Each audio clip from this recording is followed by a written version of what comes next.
everybody. Good morning, good afternoon, good evening, wherever you're watching from, whenever you're watching this. This is my FIFA World Cup 2026 review. I talk about some of the sort of results that sort of jumped out. Then I talk a little bit about England and Scotland, and then obviously other teams as well. So hopefully it will interest some of you. Not sure how long it's going to go on for. We shall see. So it kicked off way back on the 11th of June. Mexico and South Africa opening the World Cup. I believe it was a Friday night, and it was from the Azteca, Mexico City, and Mexico winning that game 2-0, and there were some red cards in that game.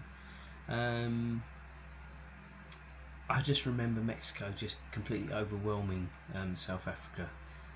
Some of these games I do remember. Other games, you don't. I wasn't up for. They were sort of a silly clock in this country, in the UK. So, I remember that particular game. Mexico just sort of overwhelming South Africa. The other game from that group was the next day. South Korea versus Czech Republic. South Korea winning 2-1. The second of the home nations kicked off the same day against Bosnia and Herzegovina, drawing 1-1. So that would have been a bit of a wake-up call for one of the home nations, I think, drawing 1-1 in their first game. However, they would come good later. And then you had the USA kicking off against Paraguay, winning 4-1. Really good result. I think, do you know what, out of all of the teams, I actually think the US surprised me the most, actually. Sort of Canada, sort of, you didn't expect loads from, and obviously Mexico, you sort of, know what you get with them, as England found out later on in the tournament. Brazil drawing 1-1 with Morocco. What a shocking result for for Brazil. They are, I believe, the most won. They've won the World Cup the most. I believe I'm right saying that. And they just were nowhere in this World Cup. But as I say, perhaps we'll come back to them when we get to the knockout games. Scotland, they never really got going. They did win their first game against Haiti, but again, never really got going. Germany beating Curacao 7-1. No real shock there. However, they would come unglued later on in the tournament. Netherlands drawing 2-2 with Japan. Japan were a bit of a dark horse, weren't they? I think anyway, and I think they were unlucky, sort of losing to Brazil sort of later on in the tournament. I think I'm right saying that. We will get there later on, but I think I'm right saying that. Ivory Coast beating Ecuador. Sweden beating Tunisia 5-1. Tunisia's manager actually resigned or got sacked, whichever you want to say, during the World Cup. I believe that was the only casualty during the World Cup. Spain, the now we know world champions, drawing 0-0 with Cape Verde. What a shock that was on the first day. Unreal. And Belgium drawing 1-1 with Egypt on that same day. Saudi Arabia and Uruguay 1-1. Yeah, you'd say that's a bit of a shock, wouldn't you? Iran drawing 2-2 with New Zealand. France beating Senegal, almost a French B-side, isn't it, some would say, 3-1. And Norway beating Iraq 4-1. Again, no real shocks there. The runners-up of the World Cup, Argentina beating Algeria 3-0 on their first game. Come on to them in a bit as well. I've got some comments to make there. Austria beating Jordan 3-1, no shocks there. Portugal, another team really that never really fired in this World Cup. We'll talk a little bit about them later. And then England, Croatia, and that was a good game to start the World Cup, quite exciting. Now you look back on it. Colombia, another sort of dark horse, really. They were pretty good, I think, to be honest with you. When I saw them play, they looked really, really good. Mexico, Canada and USA all won in the next round of group games, so good results for them. Brazil beating Haiti 3-0. Netherlands beating Sweden 5-1. That's a big result, actually, isn't it? Again, a team that never seemed to really sort of pull up any trees, but they got going in 5-1 against Sweden. And Germany beating Ivory Coast 2-1 as well. I believe we were actually away for those games. We were away that weekend, and I saw those from a hotel, actually. Spain taking off against Saudi Arabia, winning 4-0. Iran drawing 0-0 with Belgium, and also a red card for Belgium. That's a shocking result, isn't it, really, for Belgium?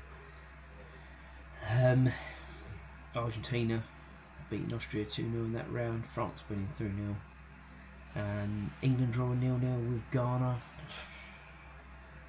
That's been a disappointment. You thought, oh god, here we go, another World Cup.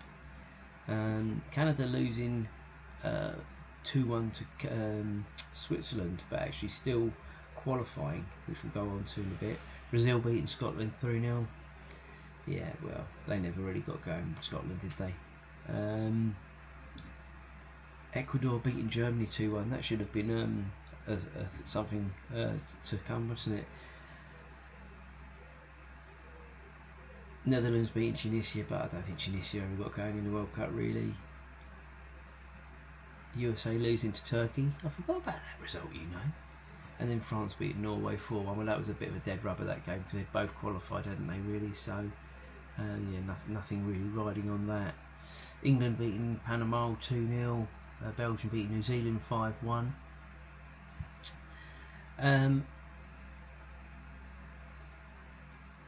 And then we sort of move into the round of 32. Canada beating South Africa 1-0. Brazil beating Japan, so I was right. Brazil beating Japan 2-1. Germany losing on penalties. 4-1 to 4-3 to Paraguay. Sorry. Netherlands losing on penalties as well, 3-2 on the same day. So 2 European heavyweights going out on the same day. That's unreal, isn't it, when you look back? Norway beating Ivory Coast 2-1. France beating Sweden 3-0. Mexico beating Ecuador 2-0. England finally beating I can't even say it. Let's just say Congo 2-1. Belgium beating Senegal 3-2. USA beating Bosnia 2-0. Spain beating Austria 3-0. And Portugal beating Croatia 2-1. Switzerland beating Algeria 2-0. And Australia losing to Egypt on penalties 4-2. Argentina beat Cape Verde 3-2. Again, the signs must have been there that Argentina weren't firing on all cylinders, really. And then obviously Colombia beating Ghana 1-0. And then we move into the round of 16. Morocco finally beating Canada 3-0. I remember that game. France beating Paraguay just by 1-0. France were my favourites the whole way through the tournament, guys. I really thought they were the ones up until that game that they played against Spain. Brazil losing 2-1 to Norway. I would say that's a shock. I'll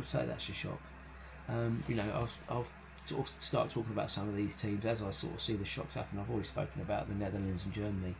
Brazil going out, they looked awful in this World Cup. Yeah, they won the games that possibly they were expected to, but that's a shock, I think, losing to Norway. I really do, even though they got Haaland. And then we move on to the Azteca, Mexico versus England. What a game that was, even though it was stupid o'clock. It kicked off in the UK 2 AM in the morning. What a game that was to watch. It was unbelievable, absolutely unbelievable. Portugal losing 1-0 to Spain again. Sort of Spain just sort of squeaking through. Doesn't matter how you do it, as long as you win, I guess. And then USA finally falling foul to Belgium 4-1. Argentina, they were 2-0 down in that game, guys, against Egypt, and they came back and won 3-2. A lot of controversy though in that game. I think Egypt really felt very hard done by in that game, if I'm honest with you. And then Switzerland beating Colombia on penalties 4-3. Again, as I said earlier, Colombia, they look like a pretty tasty team in this World Cup, so a little bit of a shock them going out there. France, this is into the quarterfinals now. France beating Morocco 2-0. Again, that was one of those games, wasn't it? Against another French B team in Morocco. Spain beating Belgium 2-1. Again, yeah, it's one of those, isn't it? Really, doesn't matter how you do it. England won by the same score against Norway. Argentina beat Switzerland 3-1 with a red card there for Switzerland. And then we sort of move into the semi-finals, and France, obviously, they just never turned up against Spain. Spain, well, I don't think it's fair to say they didn't turn up. I think it's more that Spain just was such a good team, and they keep the ball so well. It was unbelievable. It really was unbelievable to watch that. They never really got going. The England-Argentina game, Argentina winning 2-1. I think it was a bit sad, really, to be honest with you, because England could have done so much more. And maybe if they'd got to the final, they'd have been walked over by Spain. You never know. It's a one-off game, but we'll never know.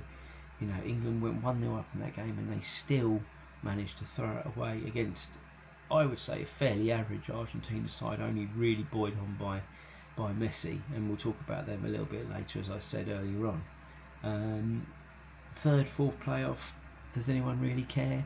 I think there would be England fans sort of saying, oh, we don't care, we don't care. I think, personally, people do care.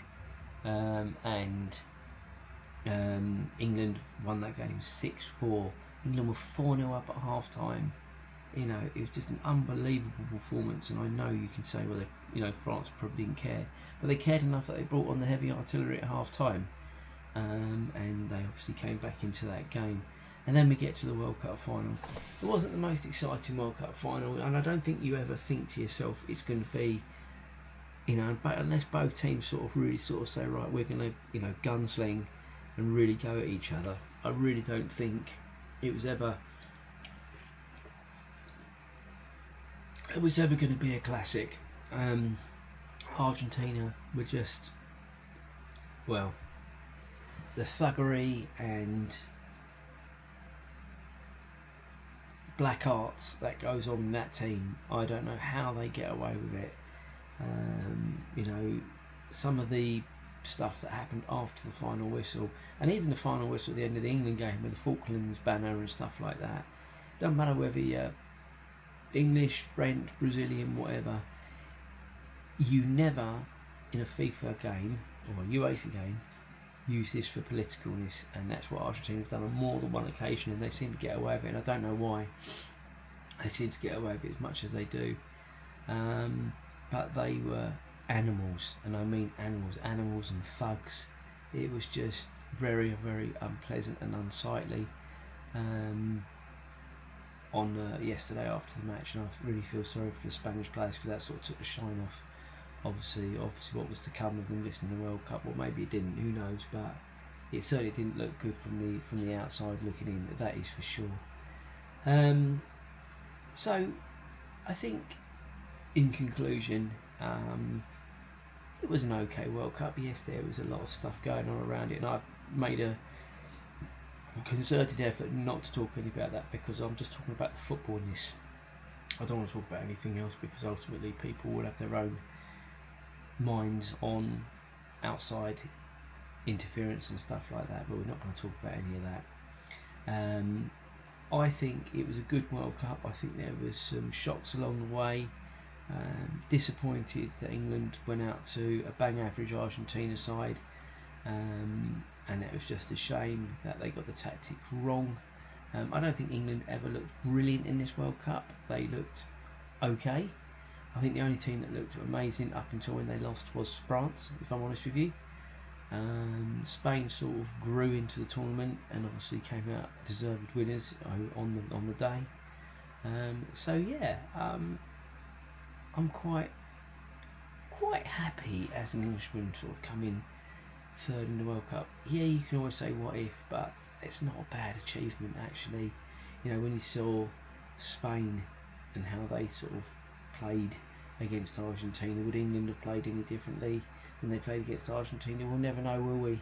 The way they played against France in that third, fourth playoff was proper end-to-end basketball football.